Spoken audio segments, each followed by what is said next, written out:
السلام علیکم و رحمت الله و برکاته. دوستان عزیز، اکسترا نیوز بشه ترافیک رسندر یک بیمار است، الله سبحانه و تعالی شفاش بده. خلاص گپ این حال ان شاء الله که ما ترافیک رسندر سفر داریم، الله سبحانه و تعالی سفر ما را به خطر بگردانه، ساق بریم و سلامت بر بگردیم به جا و مکان مونه. الله سبحانه و تعالی تمامی بیمارا را شفای کامل عاجل عطا فرمایه. هر انسانی که در خانهش یک بیمار داره او حس میکنه چی خیلی چی طوره بیماری را در خود احساس کردن.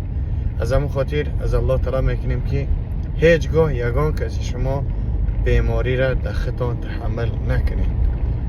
الله صبر جمیل تان عطا کنه. الله میفرماید که انما یوفی الصابرون اجرهم بغیر حساب.